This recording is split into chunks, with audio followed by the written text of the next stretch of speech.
Hello viewers, আসসালামু আলাইকুম। আজ সকালে গাছ থেকে কলার মোচা টাটকা টাটকা পেড়ে আনলাম, ভাবলাম ঘন্ট বানাবো, কিন্তু আমার মন চাইছে ভর্তা খাওয়ার।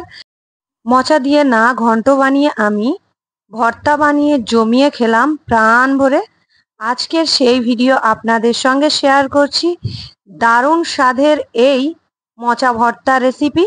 চলুন বন্ধুরা, দেরি কেন, ঝটপট বানিয়ে ফেলুন। খুবই সহজ রেসিপি। প্রথমে কলার মোচা আমি নিয়ে নিয়েছি। এখন এখান থেকে আমি মোচাগুলো ছাড়িয়ে পরিষ্কার করে ধুয়ে কেটে বেছে নেব। এখন মোচাগুলো ছাড়িয়ে একটি পাত্রে করে আমি সবগুলো নিয়ে নেব। আর এর মধ্যে থেকে দুটো অংশ বাদ দিতে হবে, কারণ এর মধ্যে এই দুটো অংশ না বাদ দিলে আপনারা ভর্তা করতে পারবেন না। এই দুটো অংশ খুবই শক্ত হয় আর এগুলো সিদ্ধ হতে চায় না। এই দুটো অংশ অবশ্যই করে আপনারা একটা একটা করে পরিষ্কার করে এইভাবে ছাড়িয়ে নেবেন। তো আমি এইভাবে সবগুলো ছাড়িয়ে ছোট ছোট টুকরো করে কেটে নিয়েছি। এখন এর মধ্যে হলুদ দিয়ে পানিতে আমি ভালো করে ধুয়ে নেব, যাতে এর কালারটা কালো না হয়ে যায়।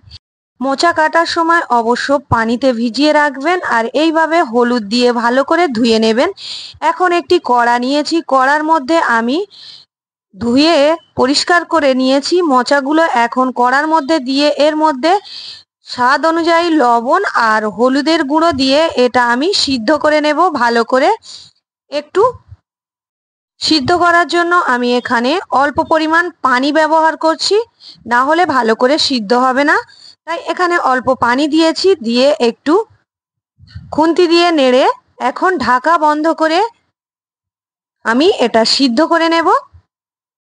কোনো বন্ধু আমার ভিডিও ইউটিউব থেকে দেখলে অবশ্যই চ্যানেলটিকে সাবস্ক্রাইব করে দেবেন, আর ফেসবুক থেকে দেখলে অবশ্যই প্রোফাইলটাকে ফলো করবেন। ভালো করে আমি সিদ্ধ করে নিয়েছি। এখন একটি পাত্রে করে আমি তুলে নিচ্ছি, নিয়ে ভালো করে এটা ঠান্ডা করে নেব। এটা এখন আপনারা শিলে বেটে নিতে পারেন বা আমি মিক্সিতে দিয়ে এটা পেস্ট করে নিচ্ছি। এই ভর্তাটা খেতে এতটাই দারুণ লাগে, আপনারা একবার হলেও বানিয়ে খেয়ে দেখতে পারেন। আশা করছি আপনাদের ভীষণ ভালো লাগবে। আমার তো ভীষণ ভালো লাগে। এখন পেস্ট করে নিয়েছি, একটি পাত্রে করে আমি এগুলো ঢেলে নেব। এরপরে এখন আমি একটি কড়ার মধ্যে অল্প পরিমাণ তেল দিয়েছি। এই ভর্তাটা বানানোর জন্য বেশি তেলের প্রয়োজন লাগে না। তেলটা গরম হয়ে গেছে, এখানে কয়েকটা শুকনো লঙ্কা আমি মাঝখান থেকে ফাটিয়ে দিয়ে দিয়েছি। এখানে কিছুটা কালো জিরে আমি দিয়ে দিয়েছি। এখন ভালো করে ভেজে নিয়ে এর মধ্যে আমি ওই পেস্ট করে রাখা মোচাগুলো দিয়ে দিলাম। দিয়ে ভালো করে নেড়ে একদম শুকনো মতো করে নিয়ে নেব। যখন এটা নাড়তে নাড়তে দেখবেন কড়ার মধ্যে লাগছে না, একদম কড়া থেকে ছেড়ে আসছে, তখন বুঝবেন এই ভর্তাটা একদম রেডি হয়ে গেছে খাওয়ার জন্য। আর আমি এখন একটি পাত্রে করে তুলে নিয়েছি। আর এটা গরম ভাতের সঙ্গে খেতে দারুণ লাগে। মোচার ঘন্ট অনেক খেয়েছেন, একবার এই ভর্তা বানিয়ে খেয়ে দেখুন, বারবার বানিয়ে খাবেন, আমি গ্যারান্টি দিয়ে বলছি।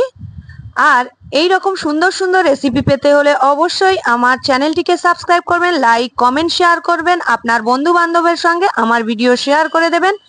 তাহলে বন্ধুরা, আজকের এইখানেই শেষ করছি। আল্লাহ হাফেজ।